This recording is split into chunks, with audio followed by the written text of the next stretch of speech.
Se você está com dúvida de qual controlador de fator de potência escolher, do que observar na hora de comprar um controlador desses, esse vídeo foi feito para você. Eu listei alguns pontos importantes para que com alguns exemplos práticos nós possamos determinar o modelo ideal com base no que se tem disponível. Se você gosta desse tipo de conteúdo, se inscreve aí no canal e ativa o sino de notificações para não perder nada. Toda semana nós trazemos 2 vídeos novos com temas que são relevantes para quem é da área elétrica. E o primeiro ponto que eu gostaria de citar é tão óbvio que as pessoas acabam não dando a atenção necessária e é muito comum acabar comprando o controlador errado, que é a tensão de alimentação. É muito fácil determinar se o controlador vai ser 220 ou 380, mas o que gera muita confusão é se ele vai ser alimentado com fase neutro ou 2 fases. A maior parte dos equipamentos não tem problema nenhum se você alimentar com 2 fases ou com fase neutra, desde que se respeite a tensão de alimentação. Mas não é o caso do controlador de fator de potência. A defasagem entre as fases é levada em consideração na hora de fazer o cálculo interno do fator de potência e, por isso, a alimentação deve ser feita com 2 fases.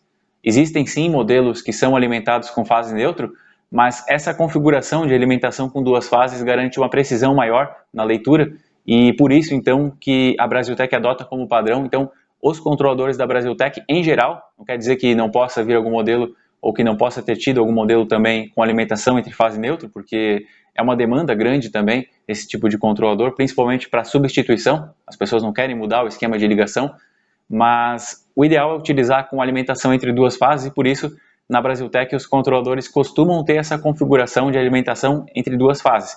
Então, se é 220 alimentação, é 220 entre 2 fases. Não pode alimentar com fase neutra, para quem tem 380, né, entre as fases. Então, esse é o primeiro ponto, que é a tensão de alimentação. Tem que tomar esse cuidado. O segundo ponto é tão óbvio quanto o primeiro, e esse as pessoas acabam tendo mais atenção, que é o número de saídas. Mas eu gostaria de citar mesmo assim para dar um conselho de se utilizar sempre os controladores com 12 saídas. O que se encontra no mercado com mais frequência é de 6 saídas ou 12 saídas. E a minha sugestão é que utilize o modelo de 12, porque a diferença de preço não é tão relevante e quando se desejar fazer algum tipo de ampliação do banco de capacitores, você vai ter as saídas disponíveis, então pode utilizar o mesmo controlador sem ter que adquirir um controlador novo. Então minha sugestão é que utilize os modelos com pelo menos 12 saídas. É possível utilizar dois capacitores, 2 contatores para capacitor, ou mesmo um contator acionando 2 capacitores na mesma saída.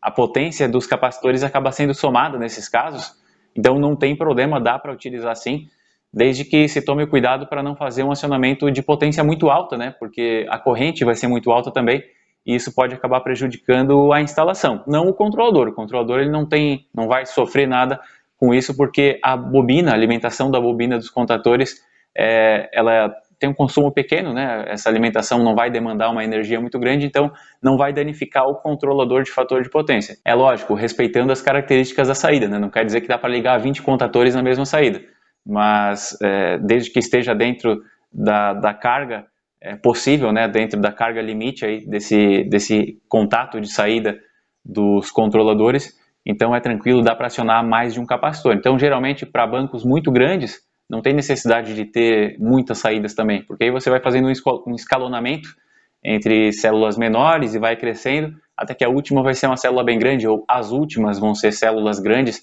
de grande potência, ou uma soma de algumas células de potência maior. Outro ponto que eu tenho aqui, importante, que eu listei, é a leitura do fator de potência, se ela vai acontecer em uma fase ou em 3 fases. O que acontece? Para a maior parte das aplicações, a grande maioria mesmo das aplicações, é possível utilizar um controlador com leitura monofásica. Mas isso quer dizer que ele vai fazer a correção monofásica? Não. A correção ela continua sendo trifásica porque as células capacitivas vão ser trifásicas. Mas como na indústria em geral nós temos a maior parte dos motores, a maior parte das cargas em geral, trifásicas, principalmente as cargas de grande porte, as cargas mais relevantes, elas são trifásicas, então o fator de potência entre as 3 fases vai ser sempre muito parecido. E por conta disso, então, dá para fazer tranquilamente a leitura em uma das fases somente, mas como os capacitores acionados são trifásicos, a correção acaba acontecendo nas 3 fases. Então, sim, a correção de fator de potência é trifásica, mas a leitura pode ser monofásica.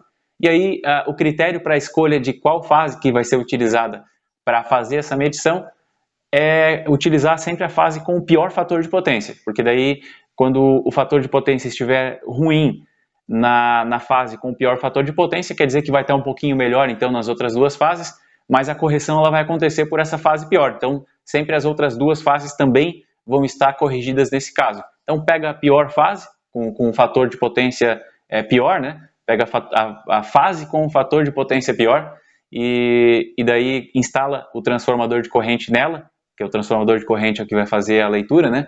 E aí as outras duas fases utiliza para alimentação do controlador. Aqui eu estou dando outra dica já, que eu acabei não citando antes, mas a fase que faz a leitura com o transformador de corrente, ela não deve ser utilizada para fazer a alimentação do controlador. A alimentação tem que ser com as outras duas fases. Algum controlador pode ser diferente disso, né? Mas os da Brasiltec em geral, eles têm essa necessidade, porque é utilizado então essas duas fases, precisa dessas duas fases para alimentar e outra fase para fazer leitura da corrente, porque isso é utilizado no algoritmo interno lá do controlador, e se fugir disso, se fazer diferente, vai dar errado. O controlador não vai funcionar. Então tem que tomar esse cuidado sim, não vai funcionar se não fizer dessa forma. Então tem voltando ao ponto desse terceiro tópico, que é a leitura, se vai ser monofásica ou trifásica, para a maior parte dos casos a leitura monofásica ela atende, e aí o controlador é mais barato, não precisa utilizar 3 TCs, a instalação acaba ficando mais barata também, então para a maior parte dos casos se usa a leitura monofásica, mas para os casos onde é muito desbalanceado, o fator de potência é muito diferente entre as fases, até é recomendável que se corrija esse problema, porque não é bacana para a instalação que se tenha esse desbalanceamento entre as fases, então o ideal é corrigir, mas ainda assim, se quiser utilizar o controlador trifásico, ele é um pouquinho mais caro, mas ele faz a leitura nas 3 fases. Então, dessa forma, se consegue corrigir analisando individualmente, então, cada uma das fases. E o quarto tópico que eu listei aqui é uma configuração muito importante, que é do tempo de descarga da célula capacitiva. O que acontece? Os capacitores eles não podem ser acionados, não podem voltar a ser conectados na rede elétrica enquanto eles ainda estão carregados, porque a energia armazenada dentro do capacitor ela não vai estar em fase com a energia da concessionária, e aí vai ocorrer como se fosse um curto-circuito entre as fases.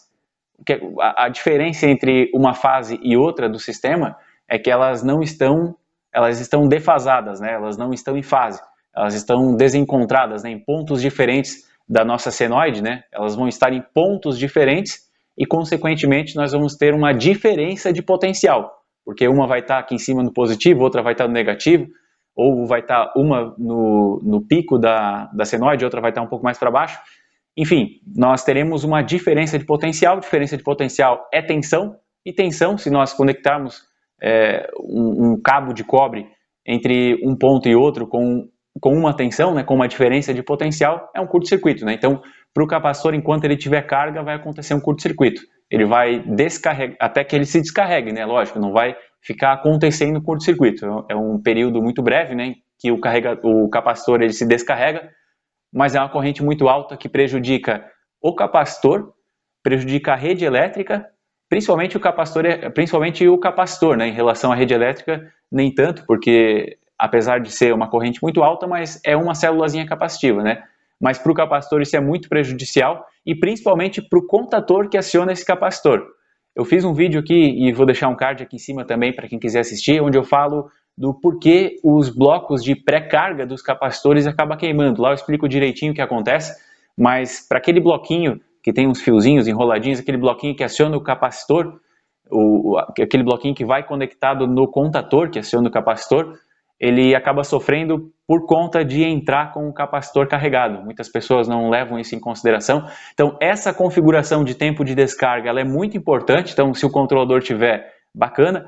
Dá para remediar de outras formas. Os controladores sem essa configuração de tempo de descarga, eles vão ter configurações para atraso, tempo de atraso para acionamento das células capacitivas. Então, através desse tempo de atraso também dá para remediar e também impedir que o contator pré-capacitor acione antes de descarregar, né? Mas se ele não tiver nem o tempo de atraso e nem o tempo de descarga, aí é muito perigoso de acabar entrando o capacitor carregado, e aí vai prejudicar muito o acionamento, né, que é o contator para capacitor, bastante também o próprio capacitor e um pouco também a rede elétrica. E falando ainda da descarga dos capacitores, outro ponto importante é observar se o seu capacitor tem resistores de descarga, porque se não tiver aqueles resistores que vão conectados na alimentação, eles podem ser embutidos já no capacitor ou podem ficar externos. Em alguns modelos também de capacitor mais simples, esses resistores são externos. Se não utilizar o resistor de descarga, o capacitor fica muito mais tempo carregado e aí a chance de ele entrar carregado é muito grande. E aí o próximo tópico que eu listei, vamos ver, é o tempo de acionamento das células, é um atraso. Eu acabei de citar já, né, que esse tempo de acionamento ele pode ser utilizado também para não deixar o capacitor entrar carregado, mas a principal função do tempo de atraso para acionar a célula capacitiva é que o fator de potência às vezes acaba variando um pouco para baixo, mas logo ele volta para o patamar desejável. Logo ele fica acima do 0,92 novamente, e aí não é bacana que a célula capacitiva seja acionada e depois acionada novamente por alguns segundos somente. Então você configura lá, geralmente fica na casa dos 30 segundos, esse tempo de atraso para acionar a célula capacitiva, e aí se dentro desse tempo o fator de potência voltar para um valor acima de 0,92 ou acima do valor que você configurou lá no fator de potência mínimo, pode ser 0,94, mais até, aí esse capacitor ele acaba nem acionando e dessa forma nós temos uma vida útil maior tanto do contator que aciona o capacitor quanto do próprio capacitor. Que aquela corrente, a corrente em rush, que é aquela corrente muito alta, que é como se fosse a corrente de partida do capacitor, ela é natural para o capacitor que se tem essa corrente, mas ela não é benéfica, né? É uma corrente muito alta, então acaba prejudicando o próprio capacitor e também o acionamento. Então, se o capacitor não precisar ficar acionando tantas vezes, seria o ideal, né? Outra característica que pode ser observada na hora de comprar um controlador de fator de potência é se ele faz a leitura do fator de potência considerando a distorção harmônica. Mas isso não é relevante para todas as instalações, porque a parcela de instalações com distorção harmônica acima do que é tolerado não é tão grande assim, né? Existem sim várias instalações com distorção harmônica num ponto mais crítico, mas eu diria que para a maior parte, principalmente para fábricas de menor, médio e pequeno porte, acaba não sendo necessário essa leitura, considerando a distorção harmônica. É lógico que é vantagem, né? Se você tem a possibilidade de comprar um controlador que faz a leitura considerando a distorção harmônica, melhor, porque a distorção harmônica ela altera o valor do fator de potência. Então, sem considerá-la, caso a sua instalação tenha uma distorção harmônica alta, aí o fator de potência lido vai ser diferente do real e isso pode acabar impedindo que o seu banco de capacitores automático funcione da maneira correta. Mas caso, então, geralmente, empresas que têm problema com distorção harmônica alta, empresas com muitas máquinas de solda, muitas soft starters, muitos inversores de frequência, porque esse tipo de equipamento são chamados de não lineares, que eles não aproveitam a senoide completa, né? Fontes chaveadas, em geral, elas cortam, elas fatiam a senoide para aproveitar só uma parte dela, e isso acaba gerando distorção harmônica. E para empresas que têm muitos desses equipamentos, a distorção harmônica é mais alta, e aí é importante que se faça essa leitura do fator de potência considerando esse parâmetro aí que é a distorção harmônica. E seguindo aqui a lista, nós temos uma característica bacana também para controladores de fator de potência, que é a saída de alarme. É uma saída relé que vai acionar algum alarme ou desacionar alguma coisa também, que serve para quando nós temos sobretensão ou distorção harmônica muito alta. A distorção harmônica é muito prejudicial para os capacitores, ela além de impedir a leitura correta do fator de potência, quando o controlador ele não tem essa leitura da distorção harmônica, né? Então ela pode impedir a leitura correta, mas o principal aqui é que ela pode também danificar os capacitores. Então é bacana que tenha essa saída de alarme, se for possível, né, se caber dentro do orçamento, utilizar esse controlador com a saída de alarme, porque esse alarme vai acionar quando a tensão se exceder. A tensão também queima capacitores, né? Subtensão não queima capacitor, mas sobretensão sim. Então, se você tiver uma tensão muito alta, vai aumentar a corrente do seu capacitor e ele vai acabar queimando. Então, tanto para sobretensão quanto para distorção harmônica muito alta, é bacana que se tenha esse relé de alarme, porque aí se pode desligar o banco, ou o próprio controlador pode fazer isso através da saída também, e é bacana então que se desliga o banco para proteger as células capacitivas. Outros controladores sem saída para alarme, eles também desligam quando a tensão fica alta, né? Nós temos modelos mais simples que quando a tensão se eleva acima do que foi configurado, ele desliga o banco para proteger as células capacitivas, porque como eu falei, a tensão mais alta ela queima os capacitores, então é melhor que se desligue os capacitores e se proteja os capacitores, apesar de que no período em que o banco estiver desabilitado, ele não vai corrigir o fator de potência, então se vai tomar uma multa, né? Mas é importante proteger as células capacitivas, porque sem o banco de capacitores, se queimar todas as células também vai ficar sem corrigir o fator de potência, né? Também vai ter multa. Então é bacana que se tenha um alarme, porque aí você sabe quando que o controlador ele protegeu o banco para que se possa voltar a habilitar esse banco de capacitores e impedir então que essa multa seja muito alta, porque daí vai ser um período muito breve, né? Até somente que alguém vá lá e habilite novamente o banco de capacitores. Então, alarme é um ponto importante também a se observar. Aí eu tenho aqui a possibilidade de outras medições. Esse é um parâmetro não tão relevante, mas não deixa de ser importante também, não deixa de ser bacana também que o controlador faça a medição de outros parâmetros, né? Ele pode ler tensão, pode ler corrente, enfim. Não é, como eu falei, não é tão importante assim para a questão da correção do fator de potência, mas é bacana porque o operador chegando na frente do banco de capacitores, ele já consegue observar alguns parâmetros e ver se está tudo correto lá com o banco de capacitores. E antes dos exemplos práticos que eu vou dar de como escolher o controlador ideal para cada aplicação, eu falo prático no sentido de que nós vamos pegar exemplos fictícios, né, situações fictícias de instalações, mas na prática nós vamos fazer a escolha do controlador. Observando lá no site da Brasiltec as características do controlador, nós vamos determinar qual que é o ideal para cada tipo de instalação. Mas antes de seguir com isso, então eu gostaria de lembrar que nós temos uma playlist sobre correção de fator de potência. Lá eu falo desde o início mesmo o que é fator de potência, o que é energia reativa, como instalar um banco de capacitores, como montar o banco de capacitores. Enfim, falo de diversos assuntos relacionados à correção de fator de potência. Inclusive é lá que está aquele vídeo que eu citei anteriormente, falando dos contadores para capacitor, por que eles queimam, né? Falei que é por conta do capacitor entrar carregado. Mas lá eu falo com mais detalhes e nessa playlist eu falo de diversos outros assuntos também, tanto do assunto principal, correção de fator de potência, como assuntos satélites também, que acabam influenciando num bom funcionamento do banco de capacitores e tudo mais. E nós temos também um curso gratuito sobre esse tema, e vou deixar o link desse curso gratuito, eu vou deixar na descrição desse vídeo aqui, né? Vai estar abaixo, logo aqui abaixo vai ter esse link, então, que vai direcionar para o curso gratuito, para quem quiser conhecer. E a playlist sobre correção de fator de potência, vou deixar um card aqui em cima para quem quiser acessar. Agora vamos então encontrar o controlador ideal. Bom pessoal, estou com o site aqui da Brasiltec aberto então para que nós possamos acompanhar e escolher o modelo ideal então para uma instalação que eu vou inventar aqui agora. Vamos supor que seja um banco de capacitores de 100 kVAr, a instalação ela demanda 100 kVAr então de capacitores para poder fazer a correção do fator de potência e ela vai ser uma instalação trifásica 380 volts. Então vamos lá. Aqui nós temos os controladores. Aliás, esse link aqui do site da Brasiltec eu vou deixar na descrição do vídeo. Vou deixar o link para quem quiser acessar aqui para consultar também os modelos, ou enfim, baixar manual, orçar. Vai estar na descrição desse vídeo. Tem aqui também os produtos relacionados, né, o transformador de corrente, outro modelo de transformador de corrente, o próprio capacitor, né, a célula capacitiva aqui.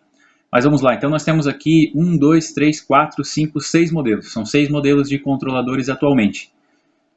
Desses controladores, então, nós temos esses dois aqui que são aparentemente iguais, né?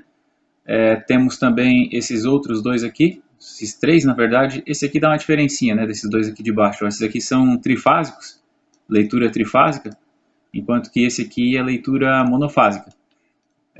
Esses dois primeiros aqui eles são relativamente similares. Vamos lá, então, analisar para ver qual que vai ser mais adequado para nós. Primeiramente, analisando a tensão. Então, né, nós temos tensão trifásica 380 volts. Esse primeiro controlador aqui, ó, ele é utilizado para correção em instalações trifásicas 380 volts.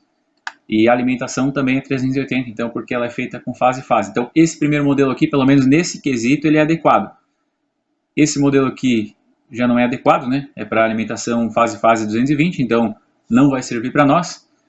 Esse aqui também 220 trifásico também não vai servir. Esse aqui, pelo contrário, sim, né? Então nós temos o primeiro e o quarto aqui que pode servir.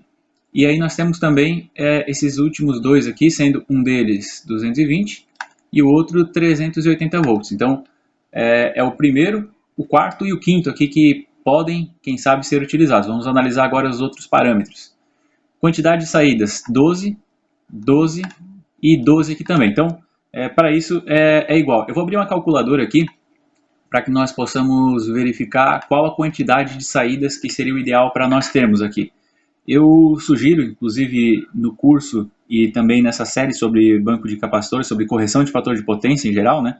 Na aula de dimensionamento de banco de capacitores, eu sugiro sempre que comece utilizando células capacitivas de menor potência para os momentos de menor demanda reativa, porque vai ter casos aí onde vai ter poucos motores ligados, principalmente fora dos horários aí onde toda a fábrica está funcionando, e nesses horários se precisa de pouco capacitor, e aí se não tiver células capacitivas pequenas, a correção ela acaba não acontecendo, porque quando aciona o capacitor, o fator de potência acaba se tornando capacitivo, e aí o gerenciador automático, esse controlador automático, ele vai mandar desligar, pelo fato de estar vendo que está capacitivo, e aí no momento em que se desliga o capacitor, acaba voltando a ficar indutivo, né? Isso considerando que a célula capacitiva é muito grande. Caso se tenham células capacitivas menores, aí essa correção vai acontecer normalmente.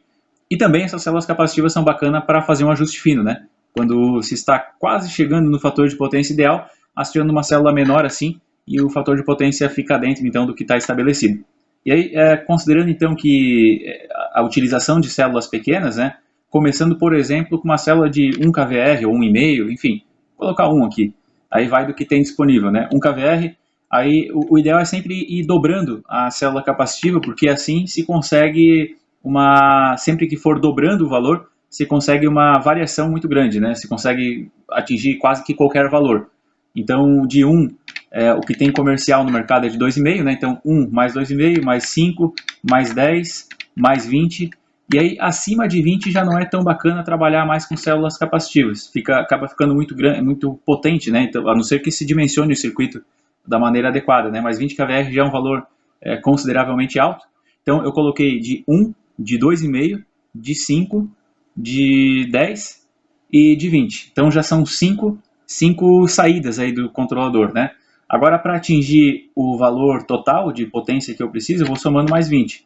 Então, somei mais 20, são 6 saídas, mais 20, 7 saídas, mais 20, 8 saídas, e já chegamos praticamente no 100 kVr que foram calculados, né? Poderia colocar mais uma célula de 2,5 aqui para fechar, mas resumindo, 12 saídas já é o suficiente. Não precisa mais do que 12 saídas. Então vou fechar aqui a calculadora, já sabemos que 12 saídas então é suficiente. E agora vamos pegar as outras características. Eu falei da questão do tempo de atraso para desligamento, né? Aí tem que baixar o manual de cada um desses controladores aqui para ver se tem essa configuração. Eu já adianto que a maior parte dos modelos aqui tem sim essa configuração, então eu não vou analisar manual por manual aqui, porque isso vai acabar se tornando... O vídeo vai se tornar ainda mais longo, né? Então, aqui seria interessante então observar a questão da saída do tempo de atraso, e esse modelo específico aqui de baixo eu sei que tem o tempo de atraso para acionar, também tem o tempo para descarga do capacitor, que é muito importante, ele faz diversas outras leituras e também considera a medição do fator de potência e também a própria medição de distorção harmônica também. Então, esse modelo aqui, considerando que a nossa instalação, vamos supor que ela tivesse algum problema com distorção harmônica, esse modelo aqui seria o ideal. Mas a leitura é monofásica, então acabei não citando no início, né, o nosso exemplo, se a carga seria balanceada ou não. Se for desbalanceada, dá para trabalhar com esse modelo aqui, que é esse de baixo aqui, né, que ele é leitura com 3 TCs. Ele utiliza 3 TCs, então monitora as 3 fases. Se não for desbalanceado, talvez esse modelo aqui seria o ideal, então, por conta dessa questão das harmônicas. Mas se é uma empresa também que não tem problemas com harmônicas, né, aí utiliza esse modelo aqui, que também tem a questão da configuração do tempo de descarga das células capacitivas. Então, Agora, no exemplo não foi citado isso no início, né? Mas enfim, considerando então desbalanceamento de fator de potência entre as fases, eu optaria por esse modelo aqui, que usa 3 TCs. Se não, se tiver problema com harmônicos, de repente esse modelo aqui, então, porque ele também tem a saída para alarme, esse modelo aqui tem saída para alarme, então talvez esse modelo aqui seria o ideal, considerando que o fator de potência é razoavelmente balanceado. E se não tiver nada balanceado, se tiver balanceado e se deseja economizar um pouquinho, pega esse modelo aqui que é um pouco mais simples, mas ainda assim é excelente, é um modelo muito bem acabado, é muito bonito mesmo esse modelo aqui, é bem bacana e ele é um pouco mais barato, então talvez esse aqui seria a melhor opção. Inclusive esse aqui é o modelo mais vendido, então justamente por conta da questão do preço e ele é um modelo muito eficaz também, assim como os outros, né? Os outros também não deixam de ser eficazes, mas esse modelo aqui ele funciona muito bem e é barato, entendeu? Ele acaba sendo o mais vendido de todos. E assim que se analisa, então tem que ler essas características aqui, ver o que eles fazem e de acordo com o que eu falei anteriormente, os pontos aí que eu considero como importantes, né? Avaliar essas questões aí para ver se é importante para a sua aplicação ou não. Esse vídeo termina aqui, então se você gostou, deixa seu like para nos ajudar a continuar sempre trazendo conteúdo aqui novo para o canal.